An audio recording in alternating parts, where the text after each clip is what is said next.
Hola, ¿qué tal? Bienvenidos y bienvenidas. Estamos en Caminos Cruzados, tercera edición, año 2021.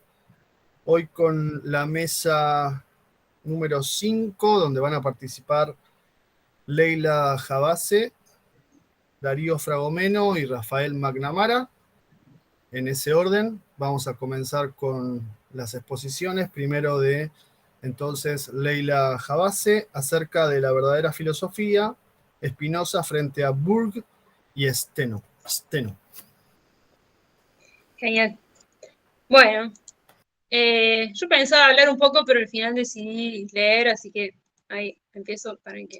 A ver, está. Bueno, mi exposición parte de una lectura del epistolario spinoziano, particularmente de las cartas 67 y 67 bis, en las que emerge una cuestión de importancia para su pensamiento y que tiene que ver con el concepto de idea, con la naturaleza de la actividad filosófica y el acceso a la filosofía como tal.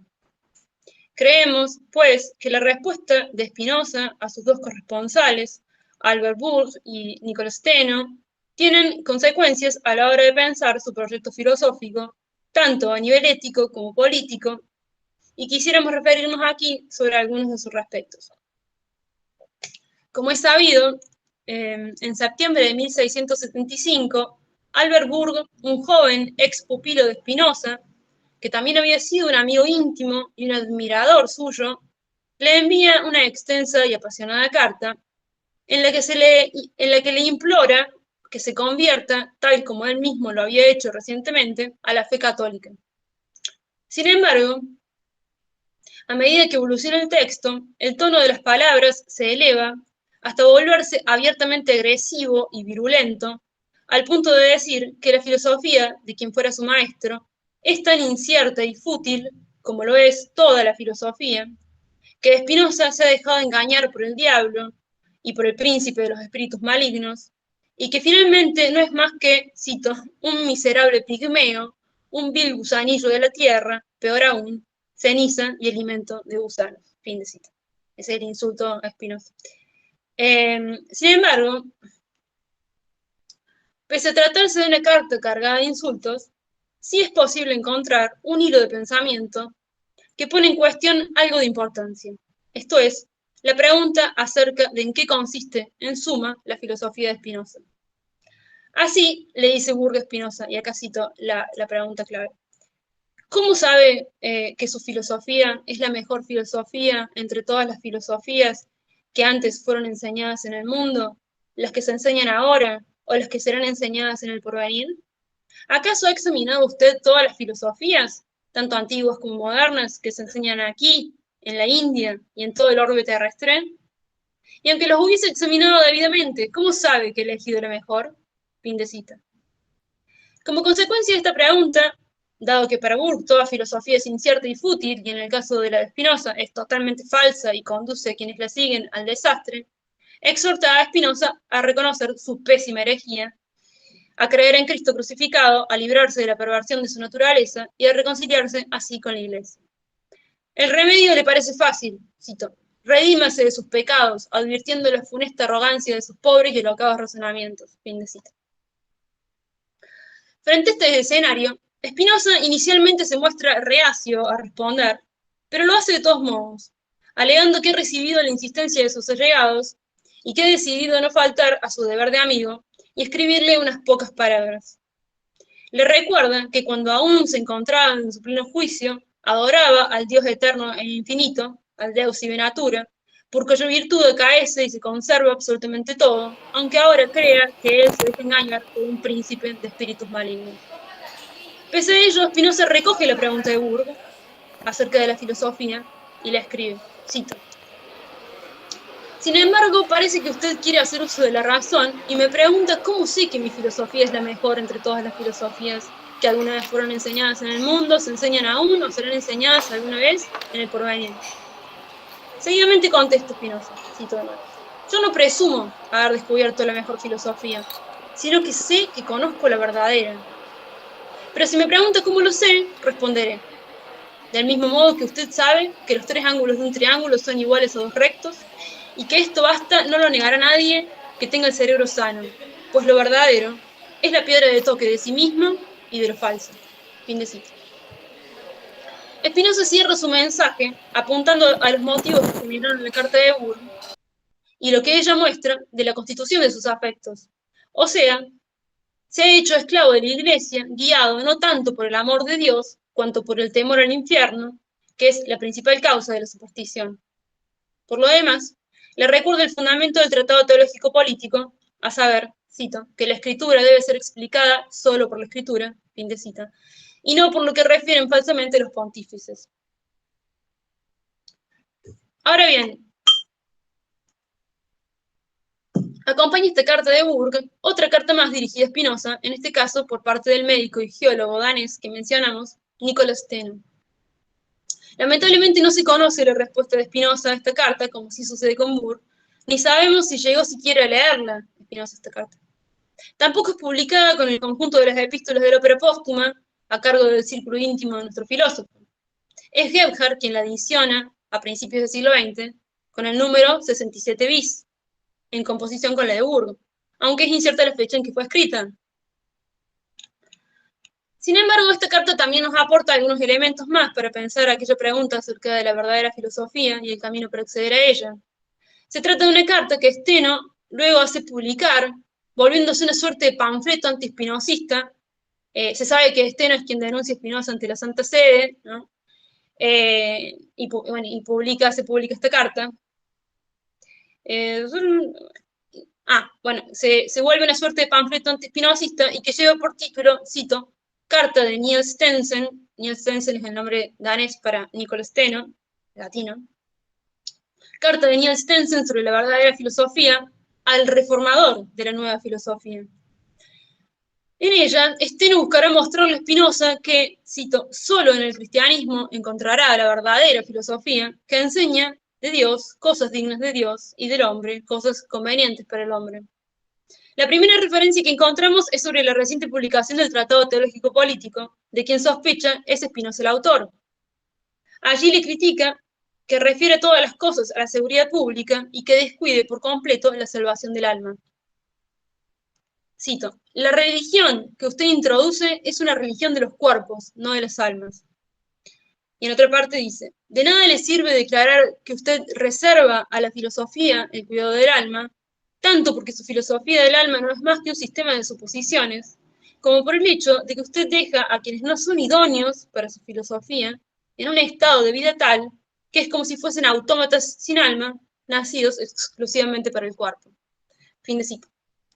Steno, dirá así que, cito de nuevo, el perfecto cristiano es perfecto filósofo, incluso si solo se trata de una viejita o de una sierva destinada a servicios humildes o de un idiota cualquiera a los ojos del mundo que se gana el pan lavando andrajos.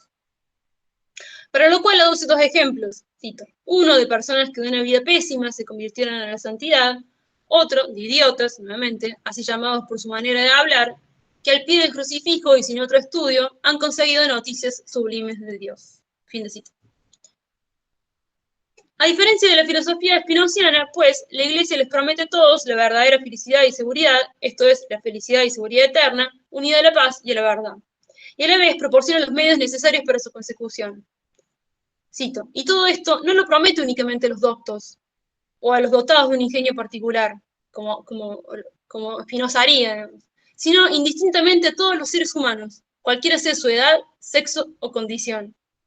Para ello solo basta someterse y arrepentirse ante Dios.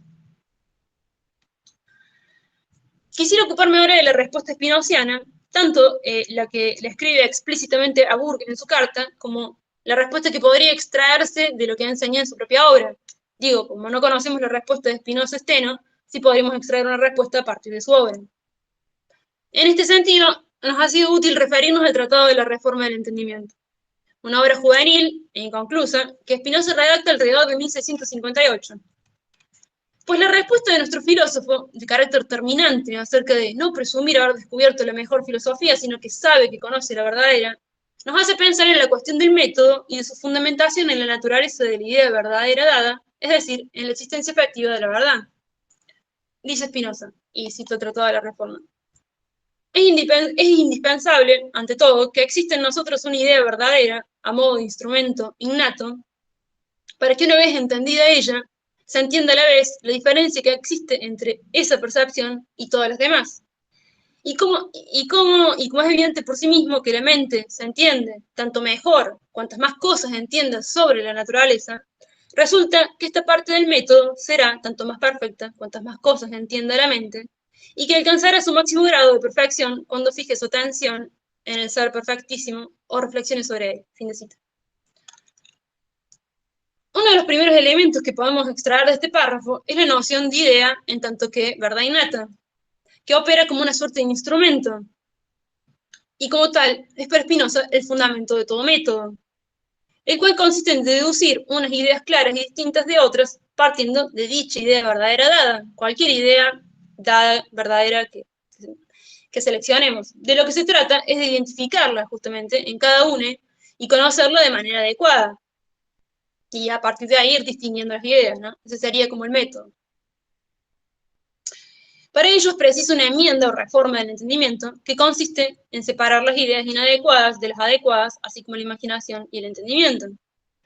Dado que se trata de una tarea difícil, se requiere una meditación continua, dice Spinoza, y un plan de vida que oriente nuestros esfuerzos a dicho objetivo fijo, que es adquirir el supremo bien, esto es, adquirir tal naturaleza, cito Spinoza, y procurar que muchos la adquieren conmigo, fin de cita.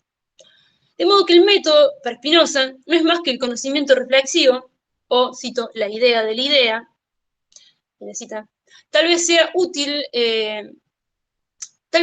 también pensar aquella frase dirigida a Burke acerca de que lo verdadero es la piedra de toque de sí mismo y de lo falso, aquello que permite calibrar el contenido de una cosa, pero que no necesita de ningún signo externo para identificarla, como si primero hubiera que adquirir ideas, sino que basta con tener las ideas mismas. Esto de que no hace falta un signo para la idea verdadera es algo que no se dice en el Tratado de la Reforma, justamente. Asimismo, el alma misma es una idea, de por sí verdadera, en tanto que es la idea del cuerpo, y en tanto que es una determinación de un atributo divino, el pensamiento, ¿no?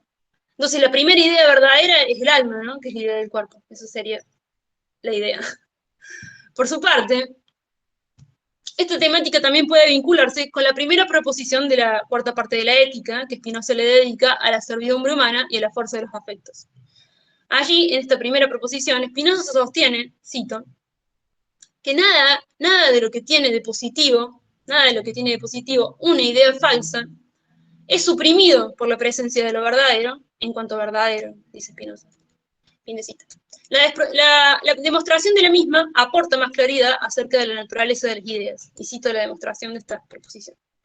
La falsedad, dice Spinoza, consiste en la sola privación de conocimiento, que está implícita en las ideas inadecuadas, y estas ideas no poseen nada positivo en cuya virtud se llamen falsas, sino que por el contrario, en cuanto referidas a Dios, son verdaderas, ¿no? Esta es la idea de que no hay una idea falsa en sentido absoluto, digamos, sino que portan un grano de verdad todas las ideas, ¿no? Y que son las mismas ideas que tiene Dios en su propio entendimiento, ¿no? Lo cual se entiende mejor aún, dice Spinoza, si recordamos que una imaginación, o sea, una imagen, es una idea que revela más bien la constitución presente del cuerpo humano que la naturaleza del cuerpo exterior, y no ciertamente de un modo distinto, sino confuso. De donde proviene el que se diga que el alma yerra, dice Spinoza. Seguidamente, da el conocido ejemplo del Sol, cuando lo contemplamos a una cierta distancia, que lo vemos de una manera, pero que en realidad está a otra distancia. Bueno, el ejemplo que no lo pongo por cuestiones de extensión. Y ahora sí, para finalizar, nos gustaría retomar el último punto sobre estas cartas, particularmente la crítica de Steno acerca de que la filosofía de Spinoza deja a quienes no son idóneos para ella en un estado de vida tal que son como si fuesen autómatas sin alma, nacidos exclusivamente para el cuerpo.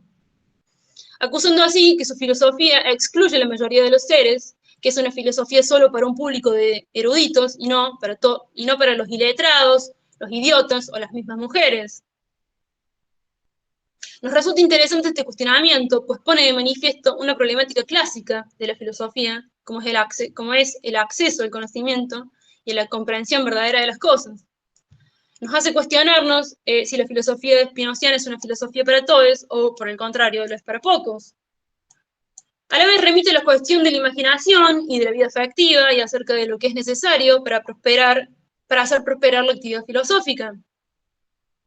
Spinoza dirá que hace falta un método, hace falta separar las ideas, y más precisamente que es necesario potenciar y nutrir la imaginación, pero también purificarla, para así generar afectos mayormente alegres, que son los que propician las acciones del entendimiento. A propósito de lo cual, podría analizarse qué función cumple el Tratado Teológico-Político en este respecto. Tal como supiera sostener André Tossell en su clásico debate con Henri Laux, el TTP implicaría una reforma del imaginario religioso, una introducción a la filosofía, en suma una filosofía de la religión que es una desreligión. Henri Laux le respondería que la filosofía de la religión de Spinoza no es una desreligión, sino más bien una suerte de filosofía en progreso, y que el TTP es también una muestra del poder específico de la religión revelada en el análisis de sus condiciones de interpretación. Existe una anécdota interesante sobre esta problemática, presente en la biografía de Spinoza, que en 1705 escribe Colerius, un predicador alemán de la comunidad luterana de La Haya, que entrevista a personas que lo conocieron en vida, como es la señora Van der Spieck, la casera de Spinoza, donde Spinoza vivió los últimos 9-10 años de su vida. Allí puede leerse, y leo el fragmento de la biografía. Spinoza, dice, tenía una alta estima por mi predecesor, o sea, el predecesor de Colerius, el doctor Cordes. Incluso alguna vez fue a escucharle, al tiempo que aconsejaba a sus hospederos y a los demás de la casa que no perdiesen ninguno de sus sermones. Y acá viene la parte que quiero remarcar de la anécdota. Preguntándole en cierta ocasión su hospedera si, a su juicio, podría ella salvarse en su religión, le contestó, su religión es buena, no se preocupe de buscar otra para salvarse, con tal de que la aplique a una vida tranquila y devota. Fin de la cita. Probablemente sea difícil determinar la exactitud o veracidad de este testimonio, así como la intención de Spinoza en esas palabras.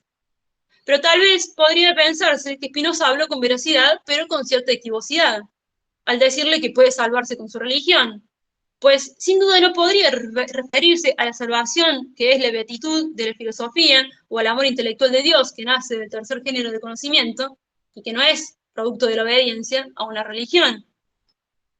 Sin embargo, las palabras de Spinoza Van der Spieck sí pueden ser una muestra de que finalmente de lo que se trata es de vivir una vida justa, de buscar la composición y la potenciación de los afectos, y de procurar que muchos otros, al igual que una, también puedan adquirir tal naturaleza. Fin. Gracias.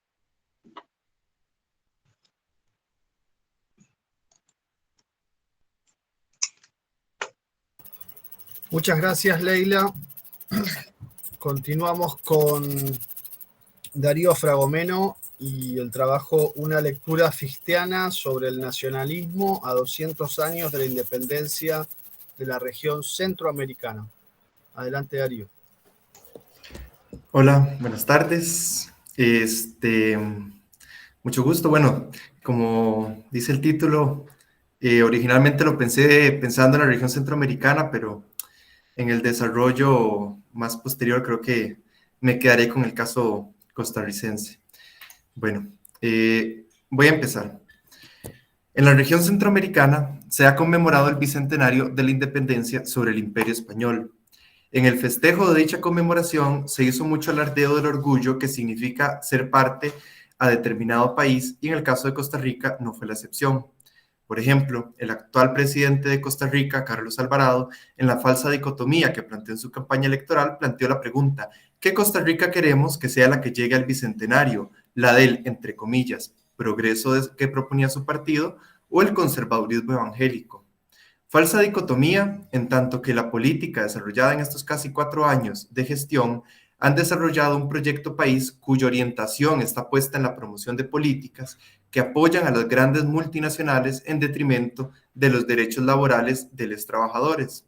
Le podríamos preguntar, ¿progreso para quién? Porque para la nación costarricense la respuesta sería no. Este sería el famoso extranjero del interior que plantea Fichte en el discurso noveno de los discursos a la nación alemana, donde el extranjerismo no se define desde lo cultural, sino desde lo político. Por eso la lucha por la independencia vincula la subjetividad y el Estado. Una subjetividad independiente necesita de un Estado independiente y la única posibilidad de la independencia de un Estado radica en la soberanía que tenga el pueblo. Este proceso del ejercicio de la soberanía nacional, como queda en evidencia, no ha sido una consumación espiritual 200 años después de separarnos de los españoles, pero tampoco ha sido una total dependencia sobre alguna otredad política. Si retomamos la famosa frase que dice, aquellos que no conocen su historia están condenados a repetirla, tan usada por grupos de investigadores de historia, retoma el debate sobre quién es el sujeto de la historia. Hoy, una de las preguntas que nos podríamos plantear podría ser, ¿cuál es la historia que determina nuestras condiciones de subjetividad? Bien podemos retomar aquella pregunta de la campaña del actual presidente de Costa Rica y reflexionar con ella. ¿Cuál es la subjetividad nacional que existe en Costa Rica 200 años después de la independencia de la región? En el proceso de construcción de alguna respuesta posible, es que intentaré desarrollar una lectura fictiana sobre el nacionalismo costarricense. La relación ficte-bicentenario independentista de Costa Rica está explicitada. Las luchas son antiimperialistas, se trabaja por la autonomía nacional y la capacidad de autodeterminarse, además que existe un replanteamiento educativo por la subjetividad emancipada políticamente. Un historiador costarricense, Rodrigo Quesada, plantea que 2/3 de la historia de la humanidad es historia del despliegue imperialista y que esa, entre comillas, nostalgia que queda en nuestra actualidad se repite desde la discusión ya de antaño entre barbarie y civilización.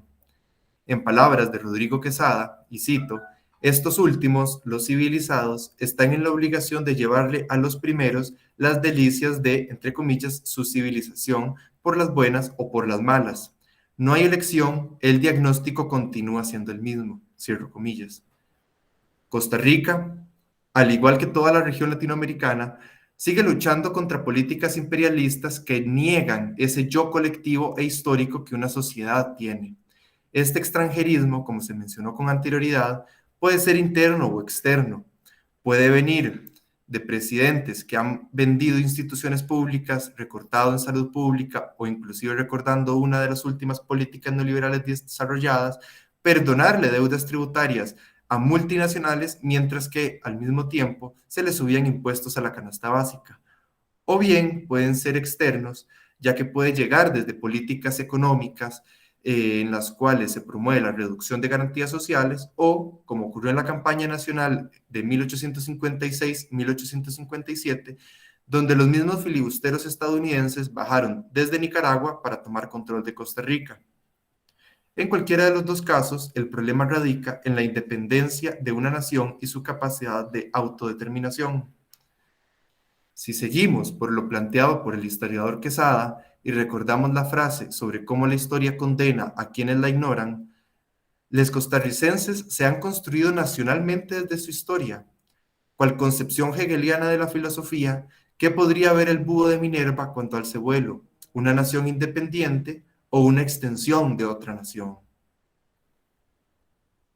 Otro historiador costarricense, Iván Molina, en su libro La educación en Costa Rica de la época colonial al presente, plantea los principios de la educación costarricense postcolonial desde elementos muy cercanos a los que Fichte desarrolló.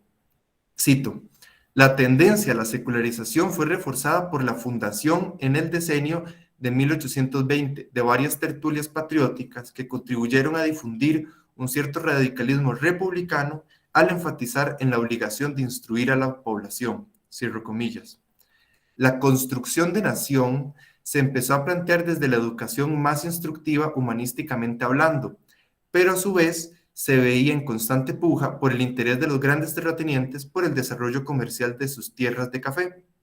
En consecuencia, los postulados revolucionarios franceses, libertad, igualdad y fraternidad, que fueron el punto de partida en el proceso independentista de Costa Rica, parecen no haber tenido la profundidad necesaria para ser efectivos.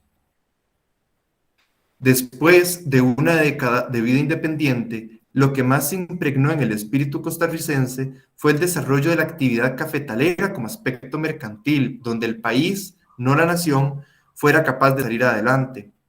No es de sorprender que el descuido en la educación pública costarricense se ubique contemporáneamente con los procesos de mayor expansionismo de nuestro imperio vecino, Estados Unidos. Vale recordar que para este momento histórico se estaba desarrollando en Estados Unidos la política del destino manifiesto y ya con algunas victorias políticas, por ejemplo, Puerto Rico. Y es una realidad con la que ha tenido que vivir la nación, que ha sido vista como aquel pequeño botín, como dice Fichte, que los imperios luchan por conquistar. Aún así, de manera paradójica, en el auge espiritual de ver en los Estados Unidos aquellos que están destinados a conquistar el continente, Costa Rica tuvo la capacidad de reunir un ejército en la famosa campaña nacional previamente mencionada, donde el lema principal fue la lucha por la soberanía nacional. Esta encrucijada de soberanía nacional y dependencia política ha marcado la historia del país y la subjetividad que el día de hoy vive dicho contexto. Esta puja entre la identificación en lo particular para ingresar a lo universal o enajenarse a una otra edad que ya pertenezca a la universal es la que me interesa estudiar desde los discursos a la nación alemana de Fichte. Lo interesante a estudiar desde la identificación nacional es la construcción de una imagen del mundo desde un proceso de ruptura histórica. La otredad que se observaba con determinados ojos después de la independencia se observa desde otros. La autonomía política debe una autonomía del sujeto en su construcción y autodeterminación del mundo sobre el que actúa, aunque hayan elementos que se mantengan. En consecuencia, y con esto termino, desde Costa Rica es importante realizar autoconciencia histórica sobre nuestra construcción nacionalista y lo que significa ser independientes, o mejor lo expresa el estribillo del himno patriótico el 15 de septiembre, sepamos ser libres, no siervos menguados. Yo me pregunto, ¿sabremos qué significa ser libres? Muchas gracias.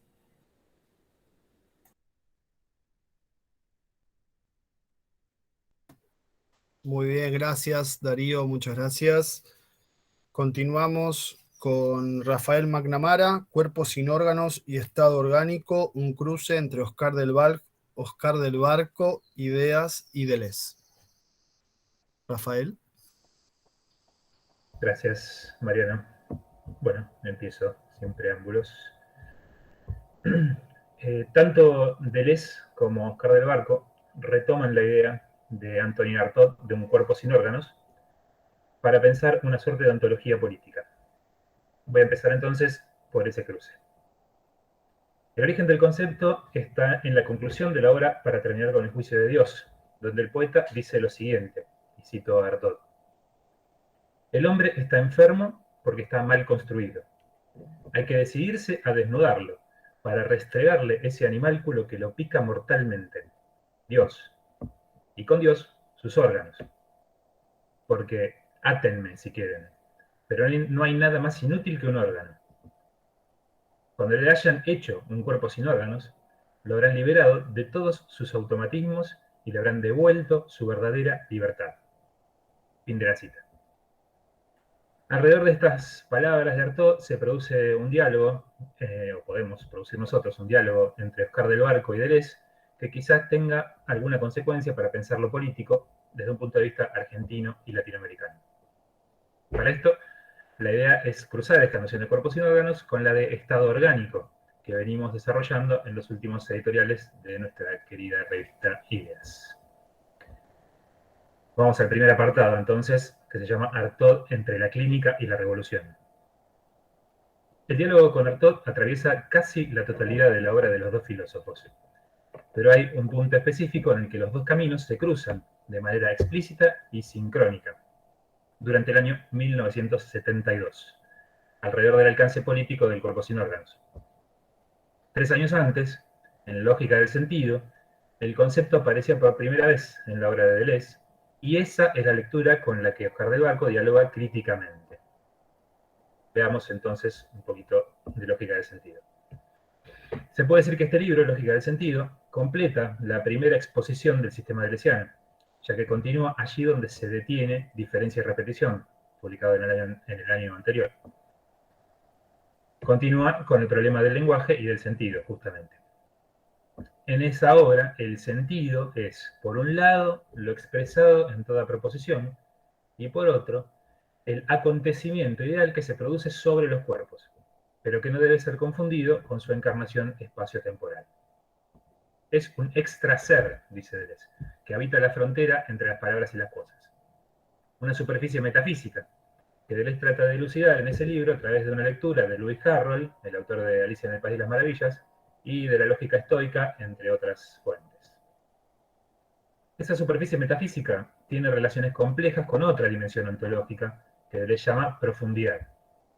Y es en ese contexto donde ingresa el nombre de Artaud junto al concepto de cuerpos sin órganos. Artaud se contrapone entonces en esta obra a Lewis Carroll. Representa el lenguaje físico y gutural de las profundidades, frente a la lógica incorporal de la superficie. En el lenguaje de Artaud ya no hay frontera que separa el cuerpo del lenguaje. La esquizofrenia parece tomar la palabra, y la poesía gana con esto una densidad física violenta. El contraste con los juegos lógicos de Carroll, con su típica liviandad de superficie, es completo.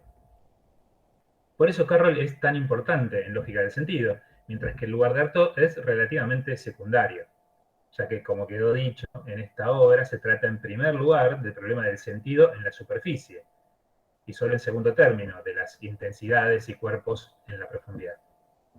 Pero cuidado, hacia el final del capítulo dedicado al contraste entre los dos autores, Deleuze muestra sus cartas y dice, cito a Deleuze, no daríamos una página de Artaud por todo Carroll. Fin de la cita. En 1972, entonces 3 años después, Oscar del Barco publica una compilación de textos de Artaud bajo el título Textos Revolucionarios y escribe un prólogo que se puede leer en el libro Alternativas de lo Poshumano bajo el título de Antonin Artaud. Allí, Oscar del Barco presenta al poeta como un pensador esencialmente revolucionario. Y en el marco de esa propuesta, señala los límites de la lectura deleuziana. Cito a Oscar del Barco. Pareciera que Deleuze se atiene demasiado a lo propiamente clínico del tema, a su reducción esquizofrénica, pero Artaud transfiere su experiencia, su vida, a su concepción total. El cuerpo sin órganos emerge de la experiencia esquizofrénica, pero se inscribe en su proyecto revolucionario total. La revolución es el cuerpo rehecho. Fin de la cita. Del Barco reclama entonces una lectura política, de una política que lucha contra la alienación social, llevando la batalla hasta lo más profundo del cuerpo. Presenta a la esquizofrenia como una contraenfermedad revolucionaria, que cuestiona la locura de la normalidad capitalista y su típica neurosis social. Desde esta perspectiva, la lectura propuesta por Deleuze en lógica del sentido amputa ese alcance y restringe la experiencia esquizofrénica a lo patológico como fuente de creación literaria.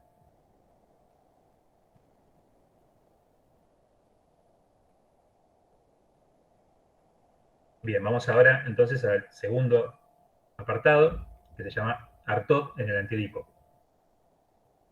En el mismo año en que Oscar del Barco plantea esta crítica, se publica El Antiedipo, Capitalismo y Esquizofrenia. Y lo sorprendente es que en esta obra el programa parece totalmente convergente con el del filósofo cordobés. Se trata de una lectura conjunta de la producción deseante y la producción social, como dos regímenes de lo mismo. Y por otro lado, de la esquizofrenia como un proceso esencialmente revolucionario, y no como mera patología psíquica. En esta obra, el concepto de cuerpo sin órganos ocupa un lugar central.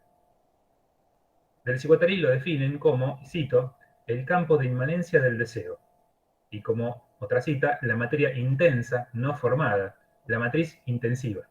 Fin de la cita.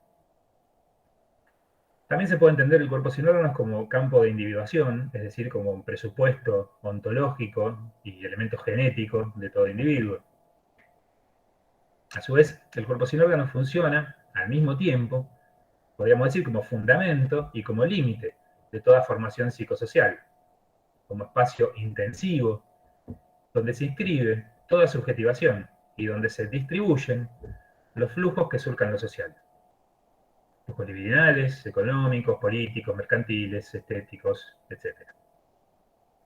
Sobre él, sobre el cuerpo sin órganos, se definen los dos polos del delirio, como lo llaman Deleuze y Guattari en esa obra. Los dos polos del delirio dan forma a un gran péndulo, podríamos decir, de oscilación social. El polo paranoico reaccionario, por un lado, y el polo esquizo revolucionario, por el otro. Estas son las dos caras del cuerpo sin órganos. Sobre él coinciden tendencias progresistas o revolucionarias con tendencias reaccionarias o fascistas. Estas oscilaciones se dan al nivel del cuerpo sin órganos como fundamento del cuerpo social y al mismo tiempo producto de la producción social y deseante. Esto implica que se trata sobre todo de tendencias inconscientes. Desde este punto de vista, el Anti-Edipo, que es muy poco probable que De Barco haya leído en el momento de redactar la crítica anterior, presenta una respuesta posible al problema planteado por Oscar de Barco en esa crítica, justamente. Para Deleuze y Guattari, cito, el corte revolucionario inconsciente implica por su cuenta al cuerpo sin órganos como límite del socius, que la producción deseante, a su vez, se subordina. Fin de la cita.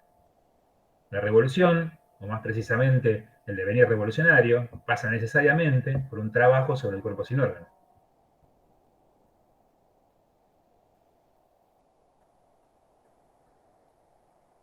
Vamos al tercer y último apartado, que se llama estado orgánico y cuerpo sin órganos, problemas abiertos. En los últimos dos editoriales de Ideas, revista de filosofía moderna y contemporánea, digo los últimos dos, me refiero al número 13 y el número 14 de inminente publicación, hemos encarado la construcción de un concepto de estado orgánico para pensar lo político en el contexto latinoamericano. La imagen del organismo, para pensar lo estatal, impone la pregunta por su relación con el afuera, con aquello que no es organismo. Y allí es donde el concepto de cuerpo sin órganos, me parece, puede aportar un campo fértil de pensamiento. En su libro sobre el pintor Francis Bacon, Deleuze ubica el cuerpo sin órganos debajo del organismo y dice que incluye órganos provisorios debajo de la representación orgánica.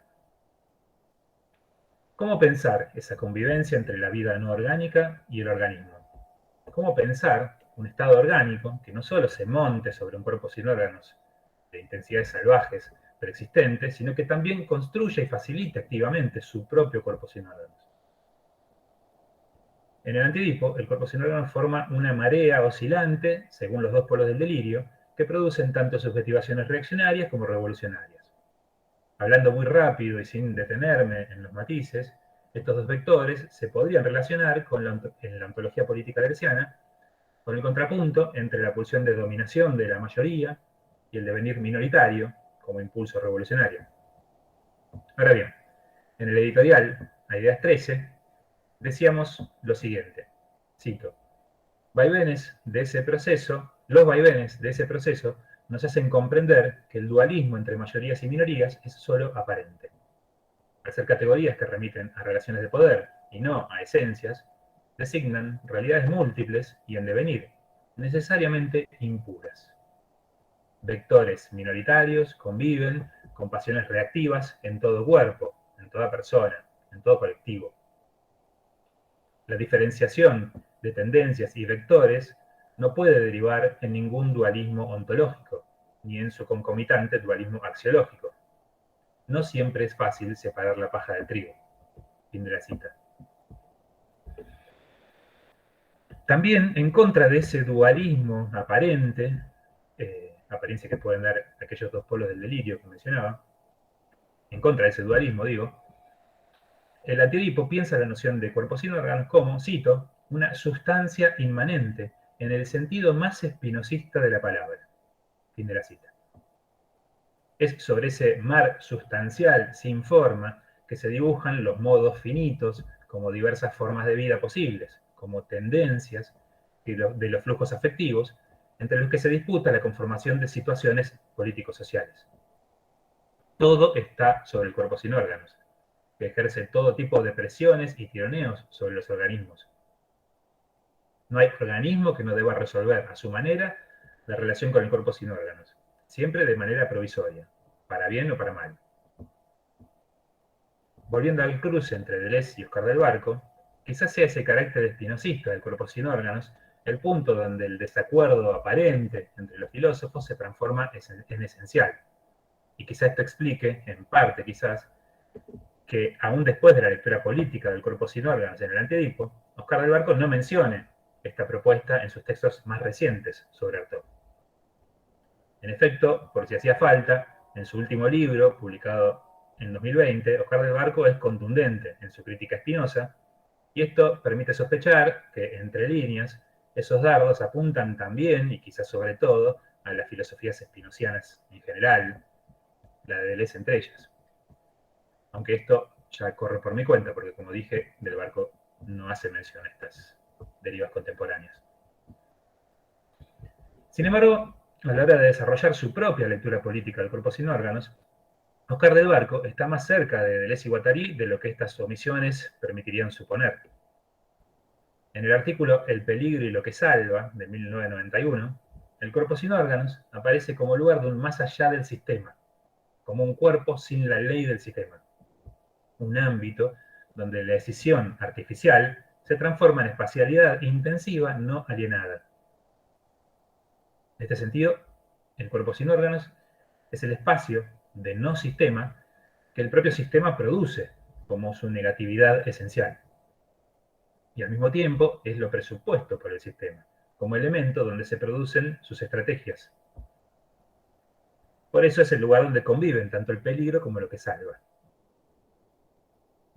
Pero más allá de esta convergencia no exenta de tensiones entre Oscar del Barco y Deleuze, me interesa cruzar los caminos del cuerpo sin órganos con los del estado orgánico, tal como intentamos pensarlo de ideas, ya que justamente se podría decir que el Estado es el gran ausente en aquellas dos filosofías, al menos como construcción positiva. Para terminar, no puedo dejar de nombrar un antecedente de esta tentativa de caminos cruzados, el trabajo de Mariano Gaudio, titulado Entre Spinoza y Deleuze, Fichte y el Estado Orgánico, publicado en el primer tomo de la colección Caminos Cruzados.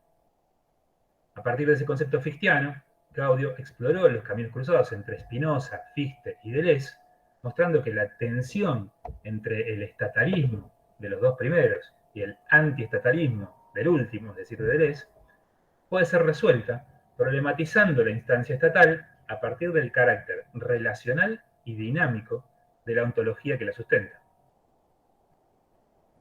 Cito a Gaudio, es gracias a este aspecto que resulta explícita la urdimbre política en clave de tensión. Fin de la cita. La posibilidad de un Estado orgánico, tal como es pensado en ideas 13 y 14, se juega justamente en una política de alta intensidad capaz de sostener las tensiones. Los dos conceptos son centrales en estos dos editoriales, política de alta intensidad y sostener las tensiones. Por último, en relación con lo orgánico, Gaudio también pone de relieve la noción de vida, que va cobrando cada vez más protagonismo en la evolución del pensamiento de Fichte y que es justamente uno de los puntos de contacto cruciales con Deleuze. Me parece entonces que en esta constelación conceptual, la noción de cuerpo sin órganos, que en Deleuze está vinculada con un concepto de vida no orgánica de las cosas, se inserta como una vía fecunda para tensionar y complejizar la vitalidad de lo estatal en clave latinoamericana. Gracias.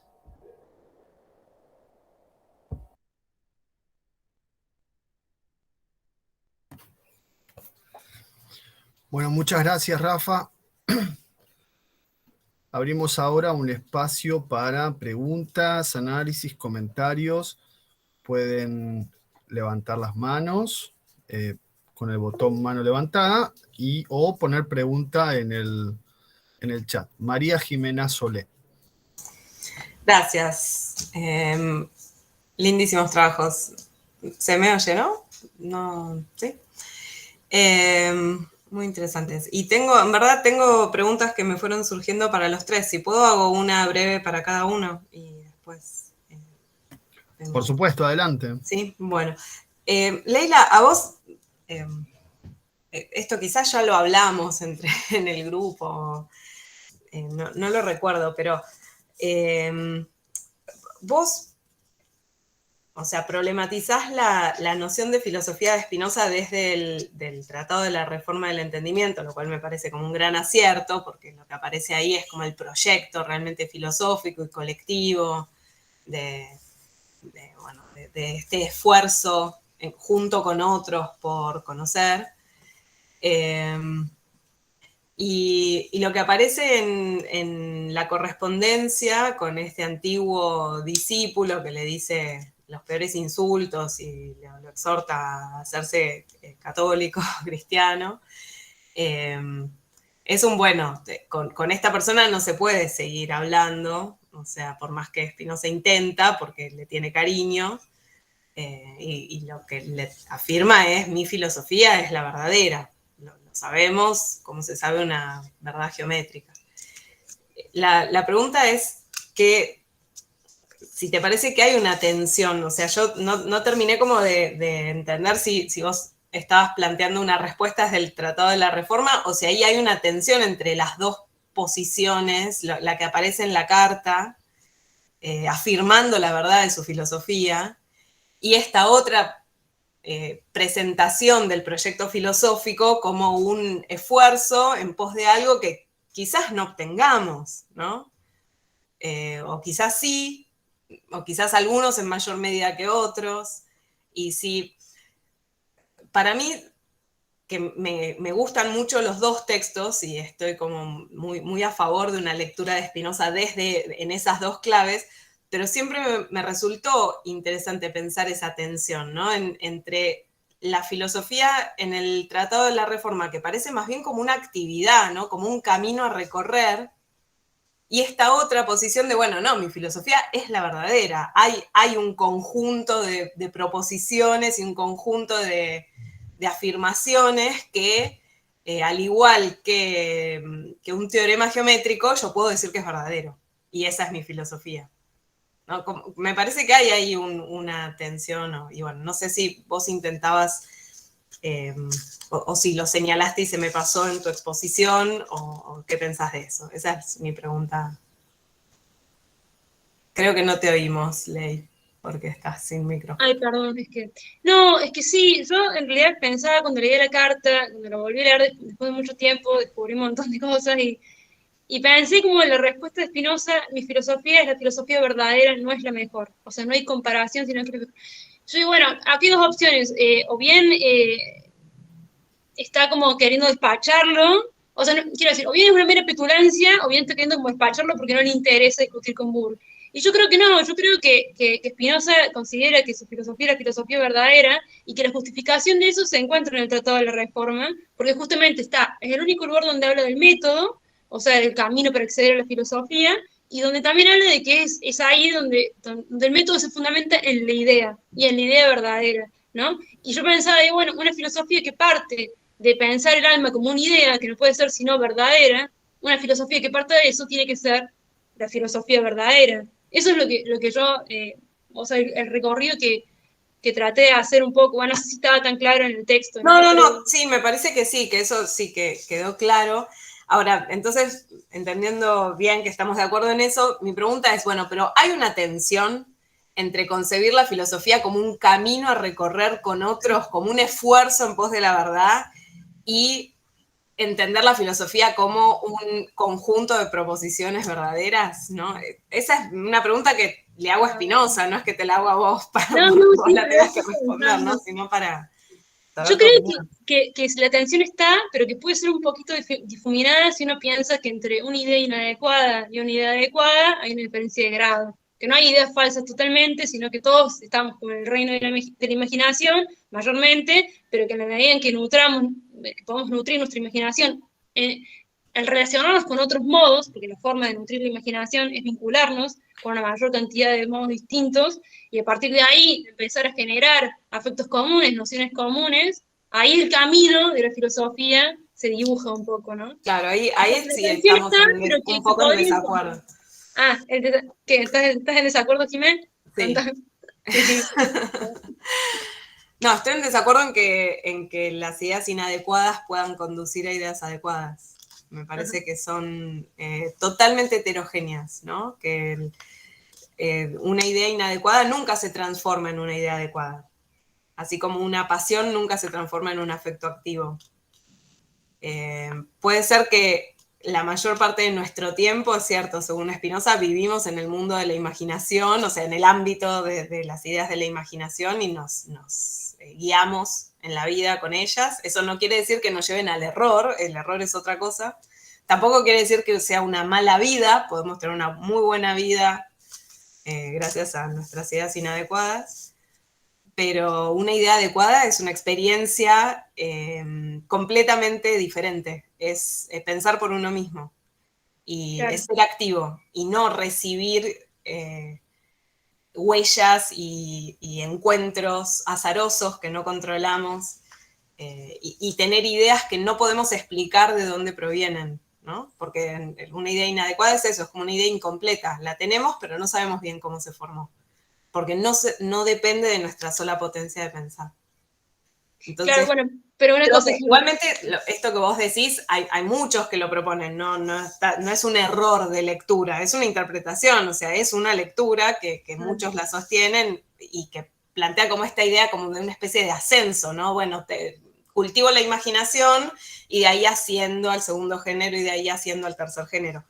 A mí me cuesta mucho ver ese ascenso en Spinoza justamente por esta heterogeneidad entre la idea inadecuada y la idea adecuada. Perdón, pero si no hay un ascenso, entonces ¿qué hay? ¿Como un salto? ¿O cuál es No, la hay una relación? copresencia de todos los géneros de conocimiento siempre. O sea, siempre tenemos una idea adecuada, que es lo que vos acabás de rescatar del Tratado de la Reforma. Hay una idea adecuada. Todos la tenemos. El tema es que esa idea adecuada pueda afirmarse, pueda tener efectos, pueda producir más ideas adecuadas. Claro, está bien. Pero siempre hay una idea adecuada. Si Perdón. no hay una idea adecuada, no se puede, Claro. no se puede partir. Perdón, No, no. Jime, perdón que me meta. Nati Sabater quiere intervenir también en el debate. Ok. Justo como era, perdón que me colé a las otras preguntas, Jime, que tenías para los otros autores y expositores, pero bueno, como justo este debate iba a preguntar algo en ese sentido, me meto.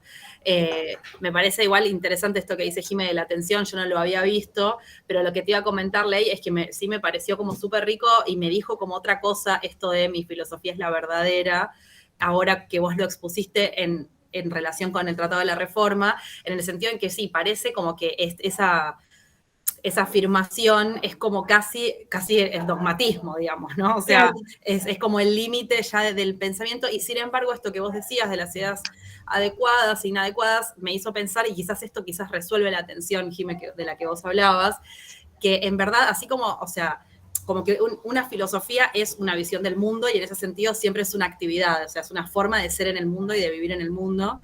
O sea, no es solamente una opinión o una perspectiva, entre otras, o un día es una y un día es otra, sino que es, digamos, un compromiso que se afirma todo entero en el entendimiento. Entonces yo pensaba, así como la idea verdadera para Spinoza y la inadecuada se afirman en el entendimiento, o sea, así como no hay una posible suspensión del juicio cartesiana, porque las ideas tienen ese poder de afirmarse, en ese sentido, la filosofía como un todo se afirma a sí misma en ese ser, y por eso es la única. Y por eso es la verdadera, en el sentido de que la mejor implicaría una posible, bueno, está esta, también considero esta, y para mí esta manera de entender la filosofía es, en ese sentido, siempre, o sea, es verdad que en el Tratado de la Reforma aparece más esta idea de construcción, pero en un sentido siempre es una forma de vida. Incluso cuando hablamos de un conjunto de proposiciones verdaderas, porque ese conjunto de proposiciones verdaderas se afirma de tal manera que hace sentido, que construye, y que nos muestra un mundo en el que vivimos y desde el cual vivimos. Así que quizás, bueno, aporto eso al debate y te quería decir, Ley, que esta visión me hizo escuchar por primera vez otra cosa en esas palabras de mi filosofía es la única verdadera, ¿no? Como que me hizo entenderlo de otra manera esta vez y quizás eso aporta un poco al debate que estaban teniendo. De una. Bueno, respecto a lo que decís, Nati, quería rescatar una cosa de lo que decías. Vos decís, las ideas tienen el poder de afirmarse, ¿no? Que decir, eso me pareció muy interesante y también para vincularlo a lo que decía la Jime, porque si las ideas tienen el poder de afirmarse es porque son la expresión también de un conatus, o sea, todas las modificaciones de los atributos son un grado de potencia. Y en ese sentido, ahí yo lucharía por la interpretación de que hay una diferencia de grado en las ideas inadecuadas y adecuadas, en la medida que expresan un grado de potencia, que es justamente una idea inadecuada es, bueno, le falta una parte, un escorzo, está mutilada, ¿no? Y por eso hizo una pequeña mención, bueno, a la primera proposición de la cuarta parte de la ética, donde Spinoza habla justamente del error, y ahí da el ejemplo famoso del sol, que dice, que entonces ahí está la cuestión de la inadecuación a la adecuación. Dice, bueno, yo tengo la idea inadecuada de que lo veo a 200 pies, ¿no? Pero cuando yo comprendo la idea adecuada de la naturaleza del Sol, entiendo que no está a 200 pies, sino que está a 2 millones de pies, ¿no? Pero yo no dejo de tener la idea inadecuada de que percibo el Sol a esta distancia, pero a la medida que comprendo, es como que entiendo completo esa idea y me vinculo con el Sol probablemente de otra manera, ¿no? Entonces, ahí estaría como la conjunción de los dos tipos de ideas, no sé. Sí, estoy de acuerdo. Eso se puede leer así, o sea, no digo que no, y sí, creo que lo podés defender. Igualmente ahí las dos ideas conviven, ¿no? La verdadera no anula la inadecuada. Lo que hace la verdadera es impedir que esa idea inadecuada se afirme, o sea, que se afirme como verdadera, que se haga pasar por verdadera y que yo caiga en el error. Entonces, la idea adecuada lo que impide es el error, pero no anula la idea inadecuada. Las dos ideas están como si fuese en esferas diferentes, porque no interactúan entre sí. No se anulan, así como una pasión no puede ser anulada por una idea adecuada. Yo veo lo mejor, pero hago lo peor. Bueno, esa explicación, la explicación de eso es porque la imaginación tiene otra lógica, tiene su propia lógica. ¿No? Es una tensión. Igualmente me parece interesante esto que vos decías, Ley, en el sentido, o sea, yo estoy de acuerdo con lo que dice Jime, pero me pareció interesante esto de que en verdad, o sea, quizás no lo pensé mucho, pero en un punto es la misma idea. O sea, no hay ideas falsas y radicalmente falsas en la eternidad, en la sustancia. Entonces, en ese sentido, la idea del Sol es la idea verdadera, la idea adecuada que podemos concebir desde una cierta perspectiva de eternidad, y la idea que tenemos del Sol es el escorzo personal de cada modo, que en ese sentido es como una parte, una parcialidad de la idea adecuada, y que se afirma en mí como una idea diferente, pero que en un sentido no es para mí como exógena a la misma idea del Sol. Hay una correlación entre esas dos ideas, si bien en la medida en que se vincula con una afección, la idea de afección de la imaginación es mía, es singular, es propia y no está en la sustancia de la manera en la que yo la poseo o de la que yo la pienso desde mi alma. Entonces, en ese sentido, me parece que si bien yo acuerdo con lo que dice Jime, hay un vínculo entre la idea inadecuada y la adecuada en el sentido en que son parte de lo mismo, si bien la idea inadecuada es mía y es singular, sí, pero para mí no son diferentes, no son exógenas del todo. ¿Sabes qué pensaba? Bueno, ahora que dices esto, Nati, digo, bueno, capaz que Jime sí tenés razón, porque la idea inadecuada es la imagen, ¿no? Y la imagen es una corporis affectio. Y como tal es una determinación de otro atributo, que es el atributo extensión. Y la idea adecuada es una modificación del atributo pensamiento. Chicas, entonces, las ideas adecuadas tienen que ser sí o sí natas, no pueden venir de un, efecto, no pueden ser efecto de una causalidad exterior. No, sí, muy bueno eso, sí, claro. Es como un punto de partida básico. El problema es que el propio Spinoza da lugar a este equívoco, porque él lo llama primero, segundo y tercer género de conocimiento, claro, como si hubiese un ascenso. Pero Jimmy, también veo que se adiciona el problema de la relación entre los atributos. Bueno, no hay relación entre los atributos, ¿no? Pero el problema de los infinitos atributos, porque en algún punto son el mismo orden y conexión, pero son inconmensurables la manera en que se expresan uno y otro. Entonces ahí está la cuestión del problema o la tensión que mencionabas, que son dos atributos distintos. Sí, ahora, lo que sí me parece que es un acierto lo que acabas de decir en esto último que dijiste, es que mi idea inadecuada del Sol también es expresión de mi potencia. O sea, también es potencia de imaginar. Sí, sí. Entonces, si lo vemos desde el atributo extensión, es potencia de ser afectada por algo que me afecta de ese modo.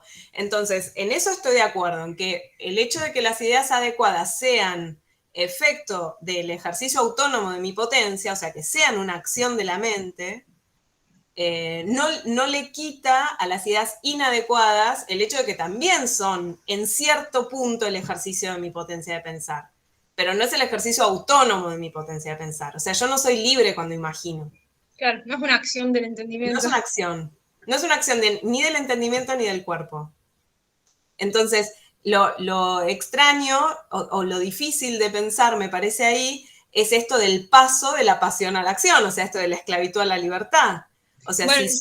si son dos ámbitos realmente heterogéneos, no hay un paso, no es que somos siempre esclavos o siempre activos, sino que para mí, o sea, mi lectura es que hay siempre una convivencia de los dos planos.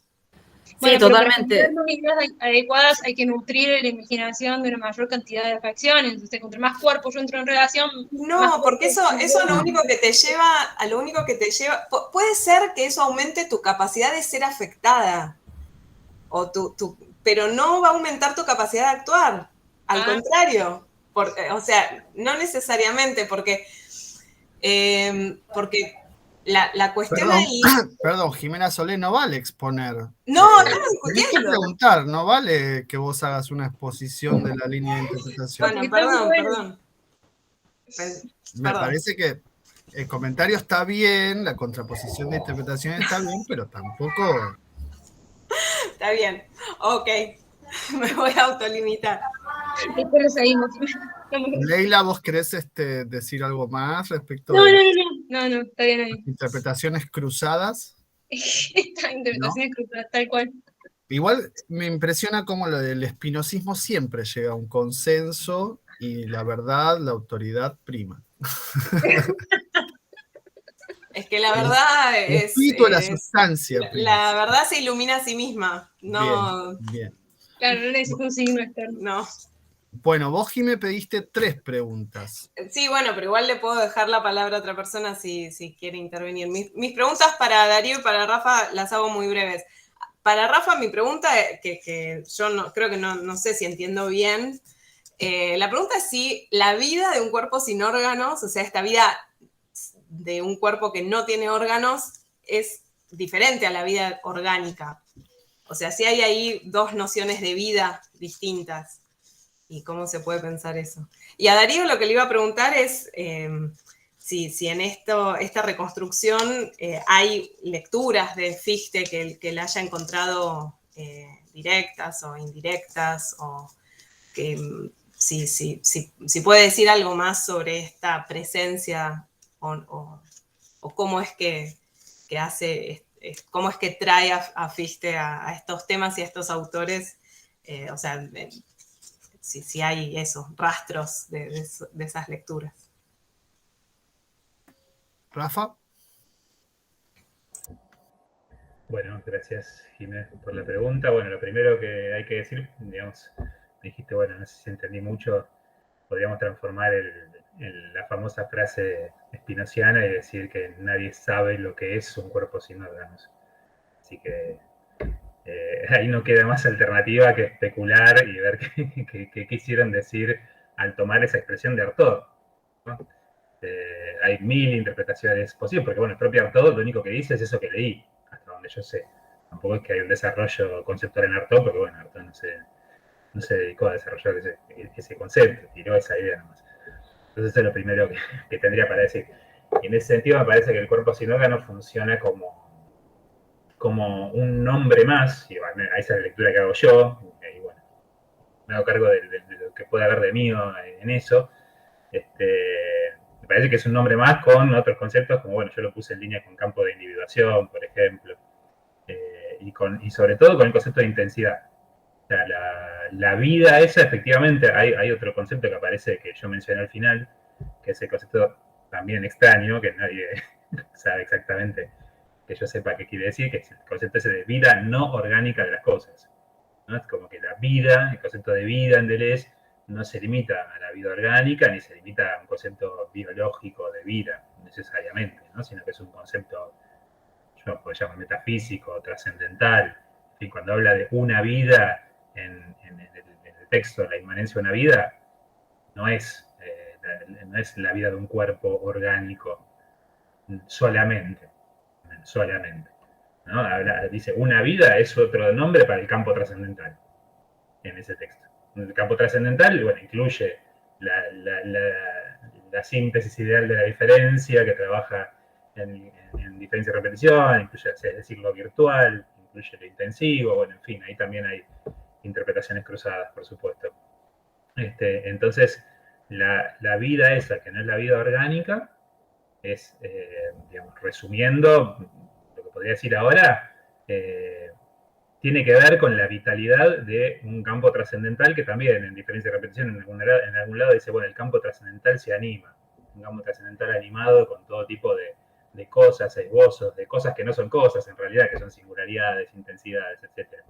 Entonces, por eso me pareció también interesante, sobre todo, traer acá esa cita cuando dicen del cuerpo sin órganos en el antedipo, que es una sustancia en el sentido más espinosista del término. Ese fue, bueno, digo, te traigo esta cita y se las tiro a los espinosistas presentes, a ver si pueden hacer algo mejor que yo con eso.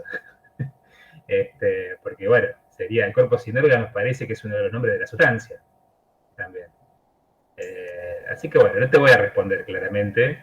No, y yo no voy a dar mi punto de vista, no voy a decir lo que yo pienso de esa cita porque Gaudio me censura. Estás autorizada, Solé, no. Ahora sí quiero saber. Es un comentario. Ya hablé el tema mucho. es cuando volvés sobre el tema y yo trato de ser equilibrado.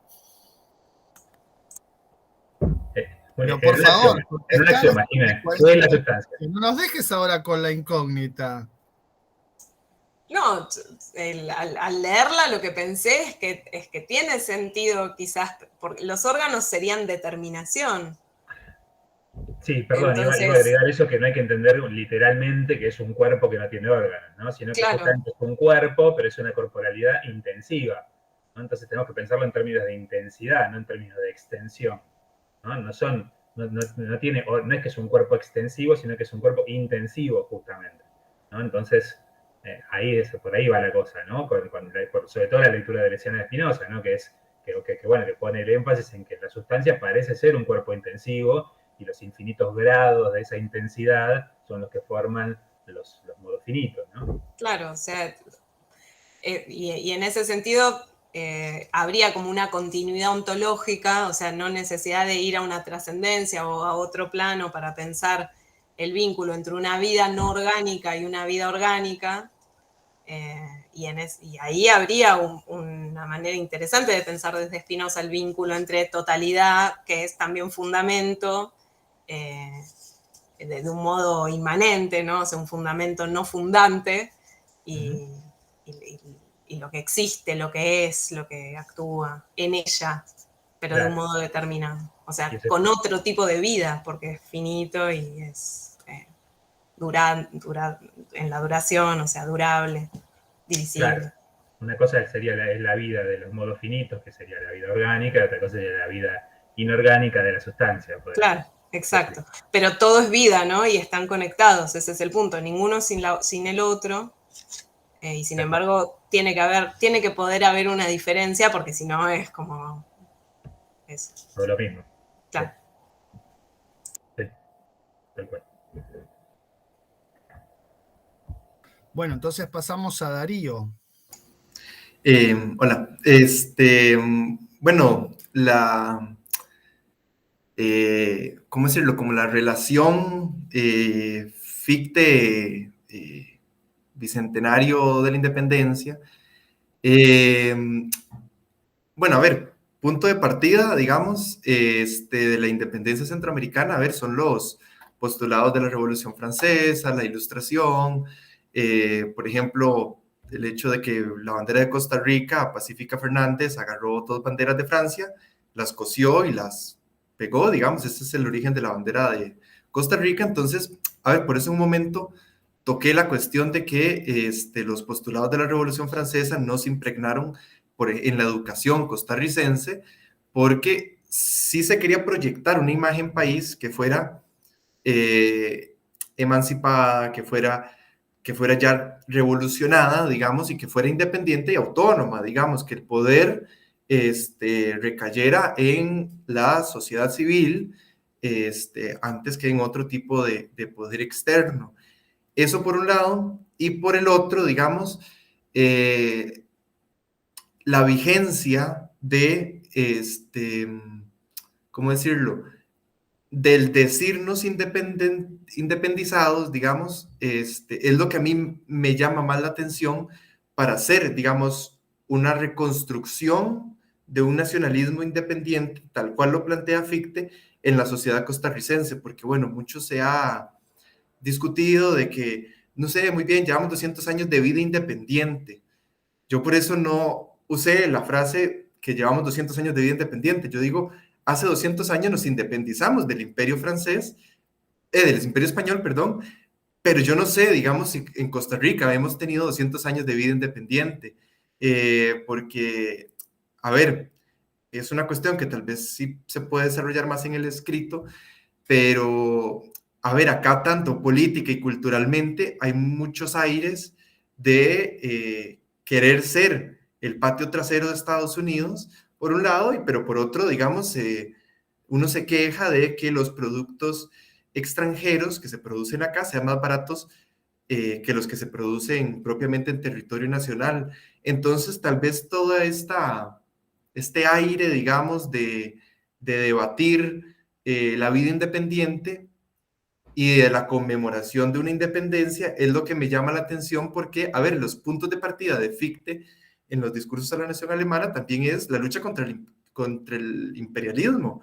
Costa Rica, digamos, se salió de uno, que era el español, pero ¿cómo se puede pensar ahora, por ejemplo, con toda esta cuestión capitalista neoliberal que viene de los Estados Unidos, que a mi parecer, digamos, es la nueva lucha imperialista que se tiene que empezar a replantear en la región, digamos. Eso tal vez es como más la lectura que me relaciona Fichte, la actualidad costarricense, y también aprovechando de que se están cumpliendo 200 años, que como es un número redondo, digamos, tiene un poco más de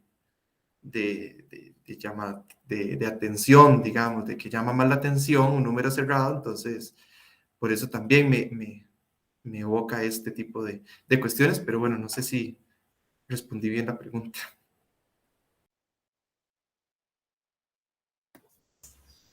¿Y rastros de lecturas de Fichte encontraste en los pensadores de la revolución o posteriores a la independencia?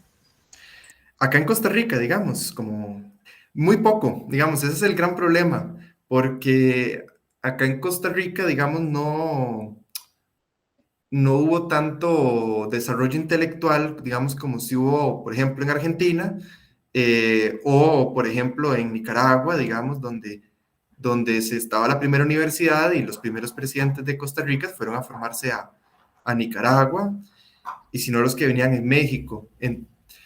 Entonces, digamos, en ese sentido, es complicado, pero, digamos, lo que sí hay son elementos comunes en los proyectos, digamos, no hay un desarrollo tal vez tan intelectual, pero sí hay proyectos políticos, digamos, que llegan a chocar, por ejemplo, con lo que se mencionó del desarrollo cafetalero del país. Entonces, por eso sí llega a ser un poco complicado para mí, pero bueno, es un buen reto, creo yo. Muchas Buenísimo, gracias. Muchas gracias, Darío. Matías Soich. Sí, hola, ¿qué tal? Bueno, yo tengo una pregunta vicaria en el sentido estricto del término, porque es una pregunta de parte de Julián Ferreira, que tuvo que abandonar la sala y me pidió si podía hacer de su parte para Rafa la siguiente pregunta. Ser polémico, pero bueno, ya estoy arrojado al ruedo. Pregunta, igual me suma la pregunta porque es muy interesante. Para Rafa, si el cuerpo sin órganos se puede pensar en términos de lo que conversábamos ayer, el primer día, sobre el fondo popular, de la masa, la multitud que sube a la superficie, lo que se sustrae a la acción del Estado, pero sin embargo lo interpela, que debe ser escuchado como el límite no orgánico del Estado, pero al mismo tiempo como parte de su actividad orgánica. Bueno, gracias Mati Juli por la pregunta. Sí, sería la respuesta directa, me parece. Pero elaboro un poco. Sí, me parece que sí, que es parte. Digamos, justamente nosotros, bueno, venimos dándole vueltas al tema del Estado orgánico con varios de los presentes. en esos textos que estamos escribiendo de manera colectiva. Y bueno, y a veces esto por ahí no surgió en nuestras discusiones, que yo recuerdo mucho, pero sí a veces en general, cuando se habla del Estado, y sobre todo desde un marco deleuziano, bueno, se tiende a ver el Estado como algo opresor, que tiende a la totalidad, que tiende a lo totalizante en un sentido cerrado, y bueno, justamente lo que estamos tratando de pensar con el concepto de Estado orgánico me parece que justamente no va en esa dirección. Entonces me parecía interesante esta noción del cuerpo sin órganos, que además, bueno, tiene obviamente que tiene muchos matices que acá no vamos a llegar a trabajar, pero digamos, esta idea de un cuerpo intensivo que está como en exceso, ¿no? Como una suerte de desborde intensivo que está ahí, que es incancelable, digamos, ¿no? Entonces, por eso digo, bueno, la relación del estado orgánico con su afuera, pero que es, como dice Deleuze cuando usa el concepto de afuera, lo que por ahí puede resultar un poco paradojal, es decir, bueno, es un afuera, pero es su afuera, no es cualquier afuera, ¿no? Es el afuera de ese estado orgánico. En este caso, bueno, sí, podrían ser las masas, lo popular, en el caso argentino o de cualquier país latinoamericano. Y bueno, se puede pensar, quizás a nivel continental también, no lo sé, habría que ver, pero sí de cada estado tiene como una afuera que, como dice ahí Juli, lo interpela, pero que al mismo tiempo que no es orgánico, es decir, no está dentro del Estado, pero sí interpela al Estado y el Estado sí tiene el deber, si quiere ser orgánico, de trabajar sobre ese afuera que necesariamente lo desborda por todos lados, ¿no? Es como, me imagino la tarea del Estado orgánico en ese sentido como no sé, como un tratar de agarrar el mar con un colador permanentemente. Y bueno, pero hay que estar, hay que hacerlo igual. No se puede, y bueno, hay que hacerlo igual. Es imposible. No se cierra nunca se termina, pero bueno, no pueden mirar para otro lado, ¿no? Entonces, bueno, en ese sentido me parece que en esa dirección va la reflexión reflexión colectiva que estamos teniendo con ese concepto. Y bueno, y justo con la cuestión de la imagen del orgánico, bueno, por eso me parecía que justamente el concepto de cuerpo sin órganos puede ahí aportar para seguir pensando todos estos problemas. Así que bueno, sí, estaría totalmente de acuerdo con esa convergencia de la lectura cushiana de Deleuze que planteaba Juli ayer, en traer a Kush en esta ensalada, parece que estaría buenísimo. Sí, muy bien, gracias Rafa. Y acá repregunta Juli si verías bien entonces el populacho, la masa fagocitando el estado orgánico, ¿está bien? ¿Complementa o no?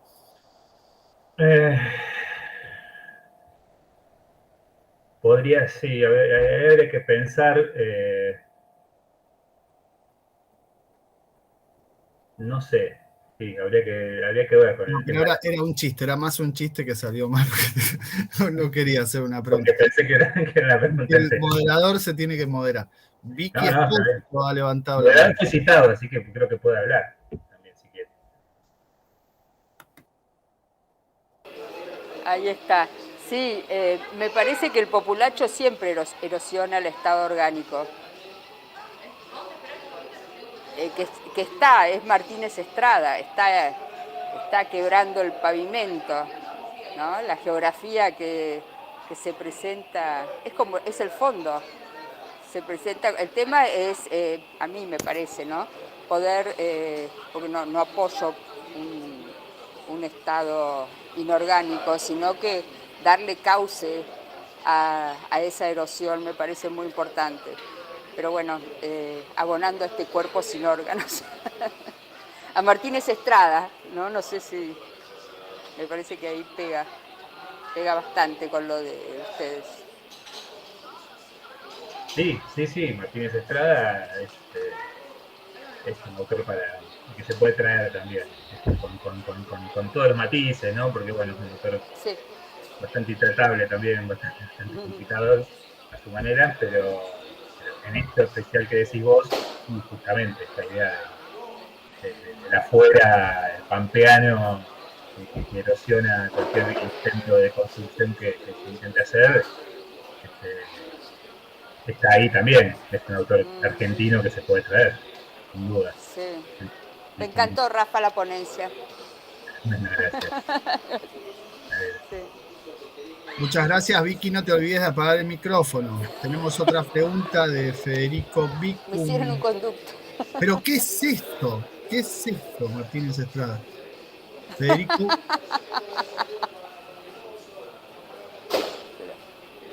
Sí, hola, muchas gracias a los tres.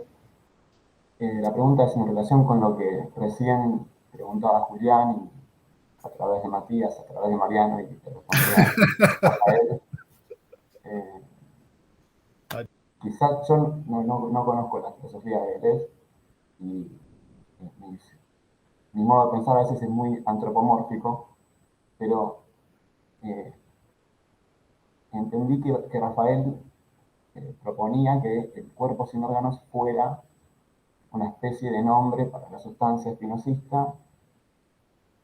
Y después con la pregunta de Julián, que traía esta cuestión del fondo popular, bueno, un nombre, no importa el nombre exacto, ¿no? Este fondo que puede salir a la superficie, me preguntaba cuál es la relación entre una noción de cuerpo sin órganos tan impersonal como la que podría salir de equiparar al cuerpo sin órganos con la sustancia espinosista, y una noción tan personal como la que saldría de equiparar al cuerpo sin órganos con la masa popular, que implica un tipo de acción personal no en el sentido de individual, sino de afirmación de un sujeto claro que actúa de un modo determinado. ¿Cuál sería ese vínculo entre esas dos posibilidades? Si es que eso estoy entendiendo bien la situación. Sobre todo porque ayer también Julián, si no me equivoco, equiparaba este fondo impersonal que siempre acecha con, bueno, no, perdón, no impersonal, sino este fondo popular que siempre acecha con la ira de Dios, que es justamente un concepto bien personal para entender la relación con otra cosa que está más allá de nosotros. Y bueno, ya que hice la pregunta para el grupo deleuziano, hago una pregunta para el grupo idealista, para Darío. La pregunta sería, ¿cómo estás entendiendo el vínculo entre un concepto filosófico-político como el de nación y problemas económicos en general que aparecían en tu ponencia?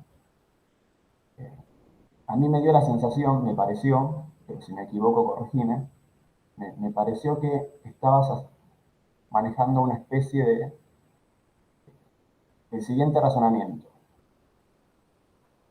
Por el análisis de ciertas políticas económicas podemos deducir que una nación no se está autodeterminando.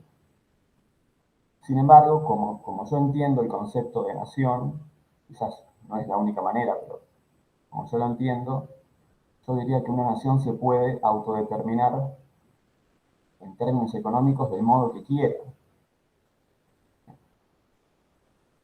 Entonces no habría un vínculo directo, o no se podría deducir que una nación no se está autodeterminando por el hecho de que tenga políticas económicas de un signo o de otro.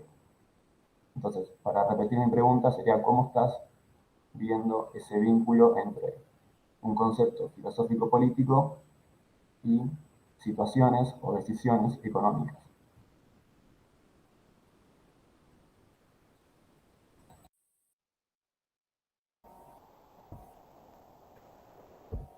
Bueno, pues yo. Bueno, sí, a ver si te entendí bien.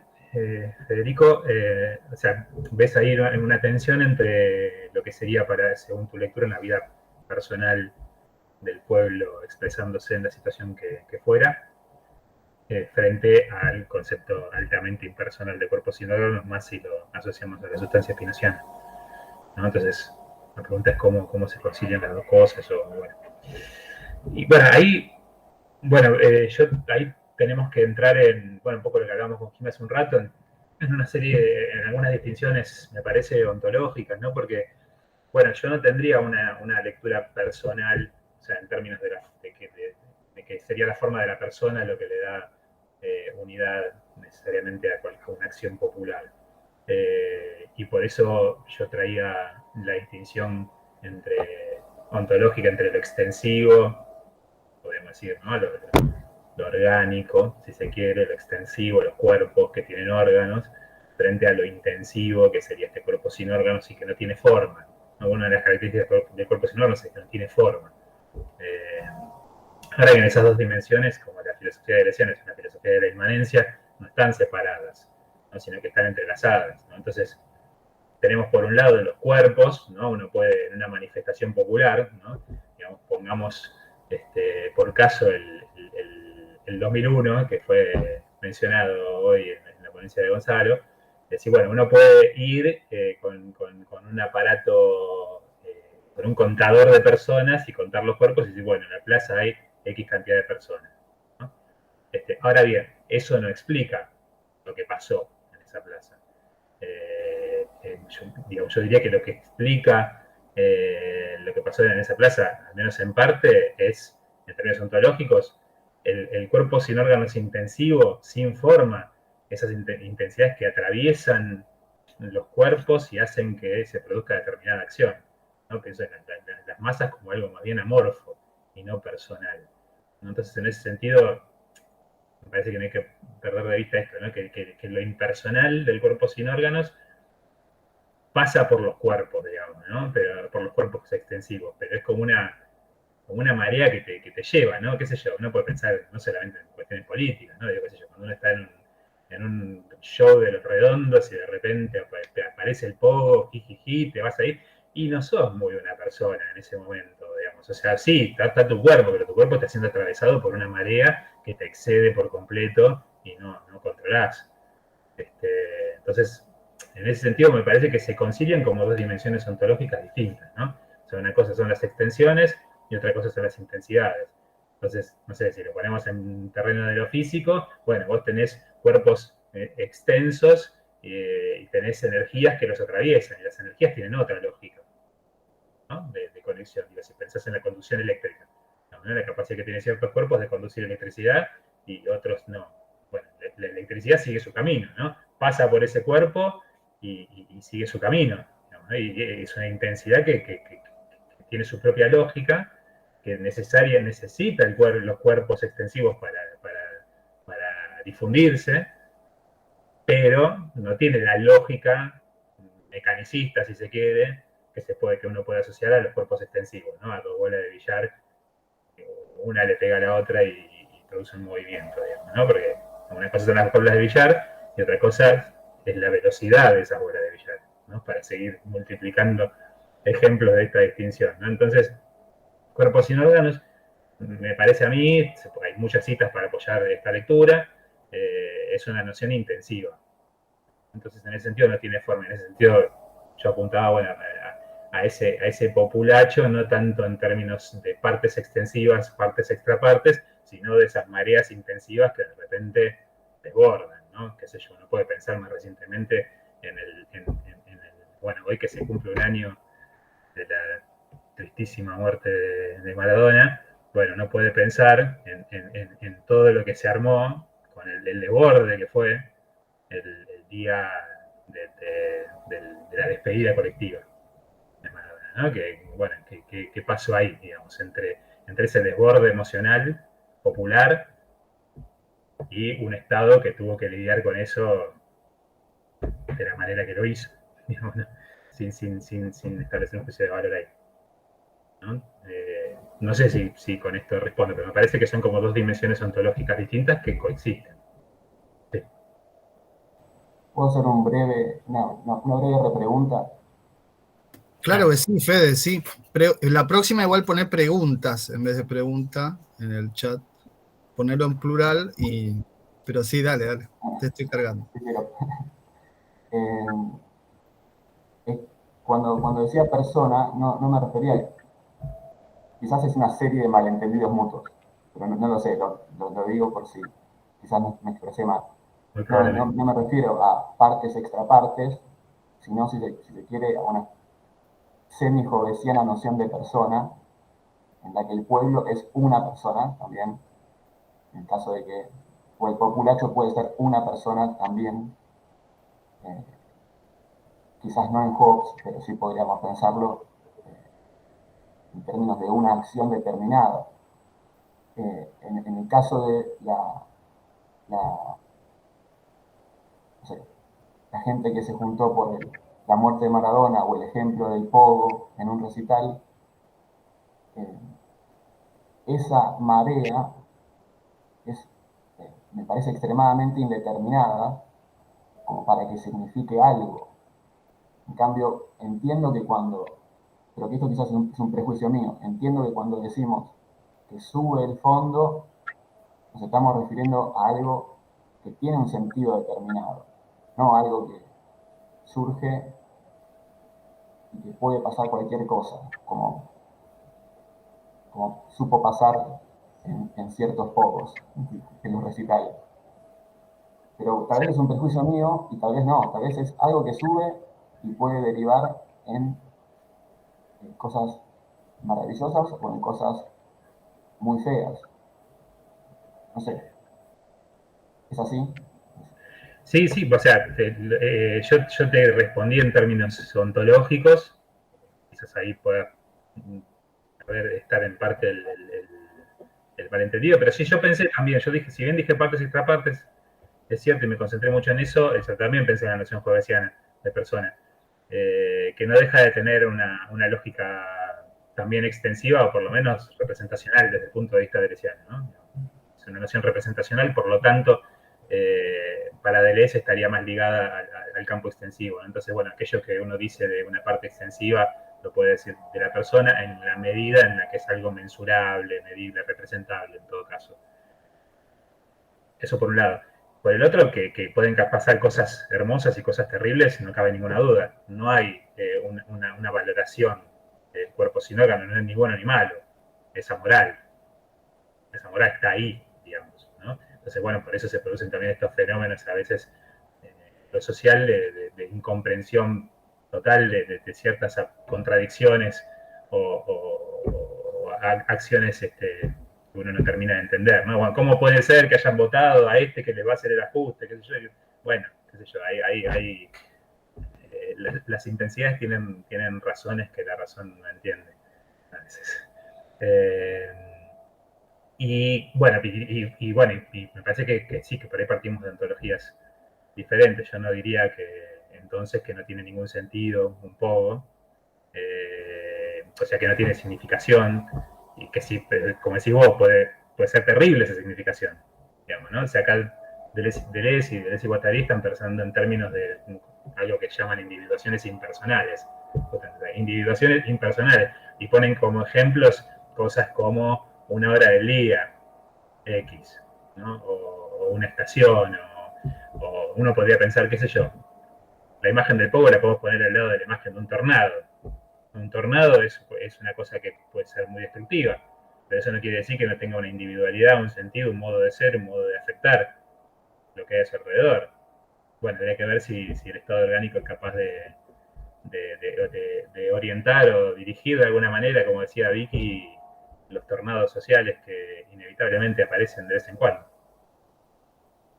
Iría por ahí un poco mi comentario por ahora. Muchas gracias, Rafa. Quedaría por responder Darío. Hola. Bueno, mi respuesta, no sé, que puede ser rápida y jacobina, ¿qué podría ser?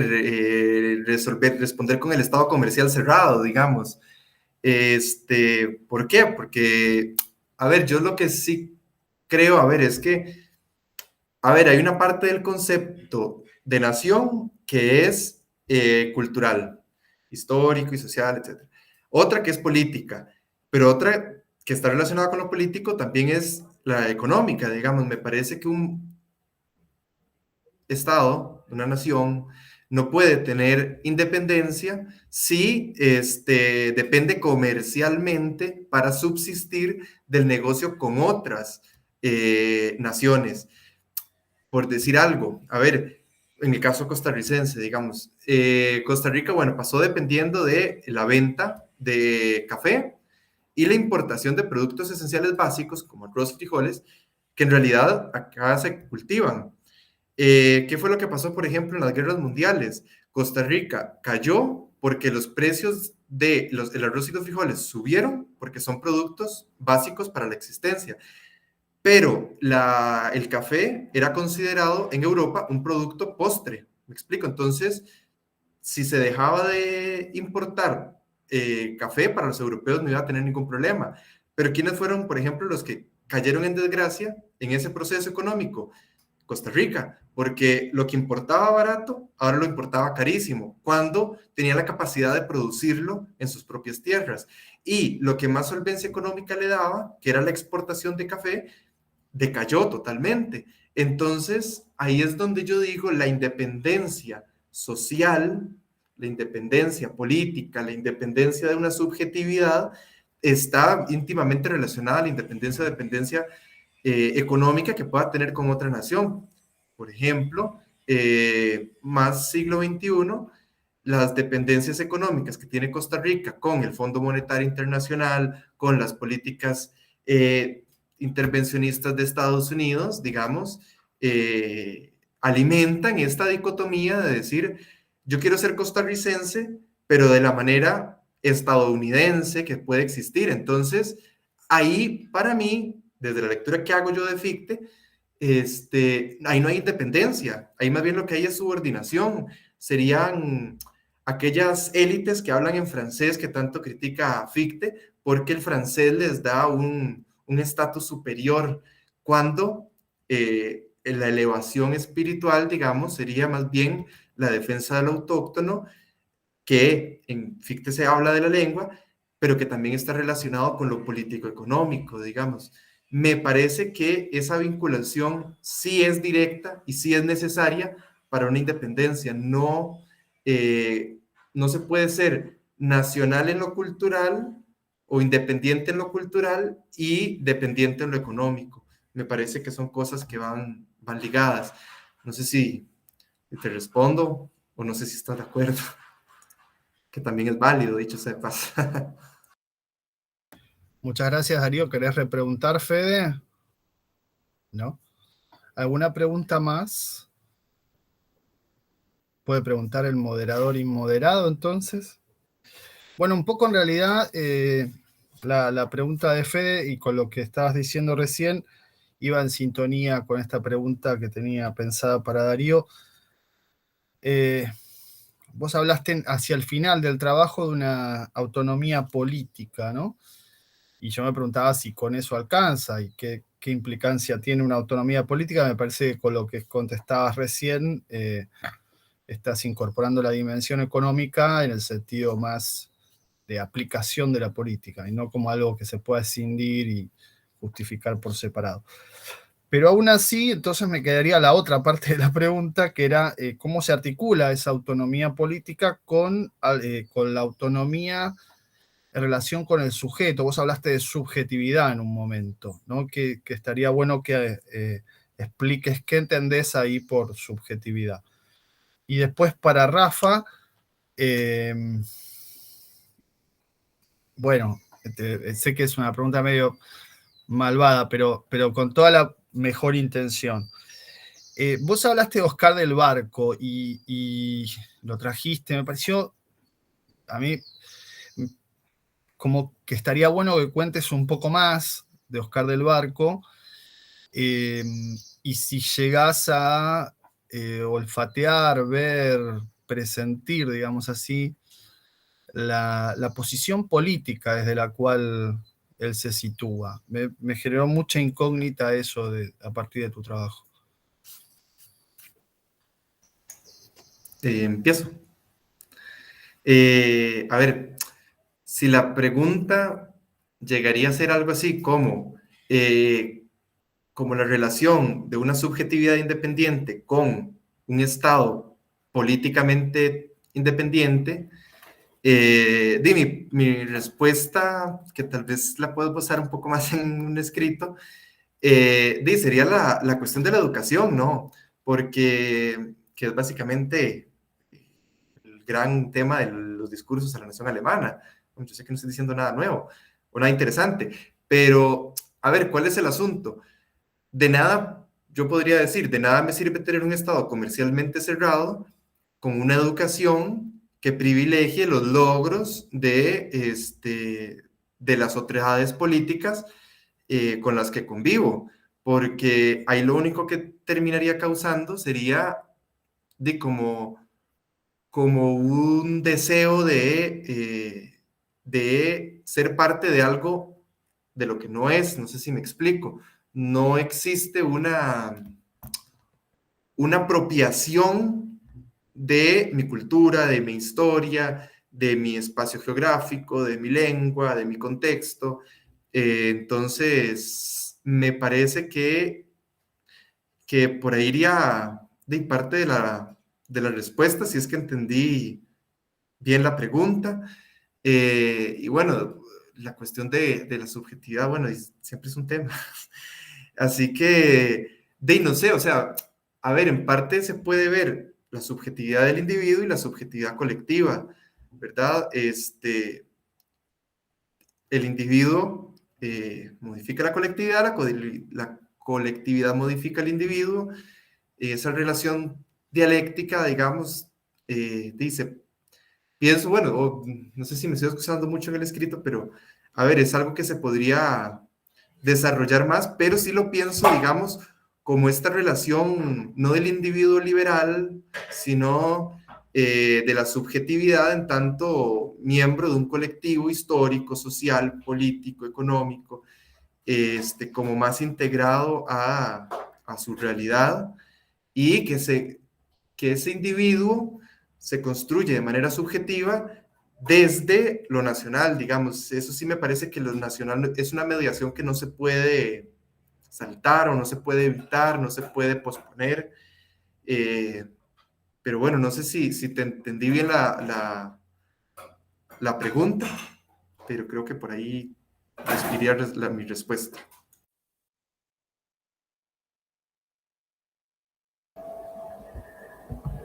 Bueno, gracias, Mariano, por la pregunta. Bueno, no sé, de caracterización así rápida de Carlos Barco, bueno, es difícil, porque es una carrera bastante zigzagueante también, pero bueno, originalmente él fue un filósofo marxista, digamos, de un marxismo muy atravesado por sus lecturas de filosofía francesa de los años 60 y 70, ¿no? Él fue traductor de Derrida, de Barthes. Entonces, bueno, tiene una lectura bastante derridiana, por decirlo así, de Marx. Políticamente en los 70 apoyó la lucha armada. Está el famoso debate de no matarás.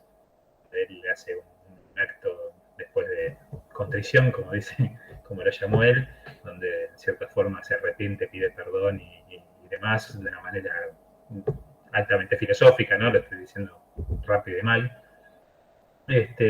Y la deriva que fue teniendo en los 80, sus textos, al menos hasta donde lo pude seguir, es una deriva cada vez más orientada, digamos, de una política impolítica, si se quiere, muy ligada a una deriva místico-ética muy extraña.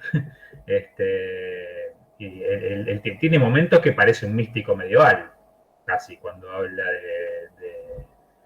de la experiencia vivida y demás, ¿no? Y bueno, y él dice que eso es una política también, que es una suerte de política de la sustracción, pero bueno, por eso yo decía que el pensamiento acerca del Estado o de lo institucional de manera positiva, hasta donde yo pude verlo, no lo encontré. Sí encontré menciones muy afines al espíritu autonomista, si se quiere, que se sigue, que podía seguir ciertas lecturas también de los años 80 y 90. O sea, habla de las luchas minoritarias, pero no son temas que yo haya encontrado tan desarrollados. Aparece aquí y allá en distintos escritos, sobre todo obviamente cuando está hablando de lo político, pero es una deriva, sí, si se quiere, apartidaria. Tengo entendido que él se entusiasmó bastante con el kirchnerismo en su momento, pero no sé si eso se traduce en los escritos, al menos en los que yo llegué a ver, no. Y de hecho su último libro que mencioné, el libro que se publicó el año pasado, que es un libraco de 700 páginas, es un libro de filosofía trascendental. Es muy, muy metafísico, digamos.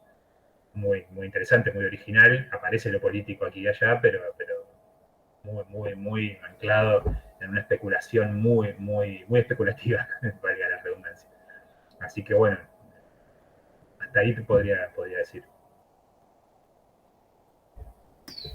Buenísimo, buenísimo, Rafa. Por lo menos es para arriesgar una idea, una hipótesis. No esperaba una respuesta ni nada así, sino algunas intuiciones que pueden. Sí, es bastante elusiva la cuestión política en los últimos textos, y él incluso en un texto dice, bueno, esta es una idea un poco loca de política, pero como dice, bueno, sin esto no hay política posible. No, tampoco es que dice que se agota ahí la política, dice, bueno, sin esta deriva, bueno, retomando lo que discutimos hace un rato con Fede, sin esta cuestión, sin esta política de lo impersonal, digamos, del silencio y del retiro y el abandono de las palabras, como se llaman en esos libros, bueno, sin esa retracción no puede haber emergencia de algo nuevo, todo es sistema, digamos, todo es sistema y todo es opresión si no hay ese momento de separación casi mística. Qué bueno. Bueno, muy bien. ¿Alguna pregunta más?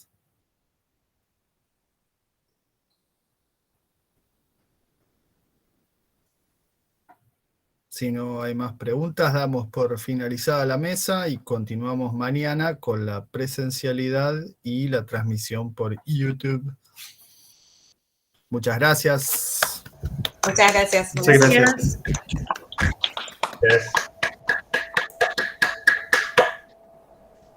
Gracias. Nos vemos. Hasta luego.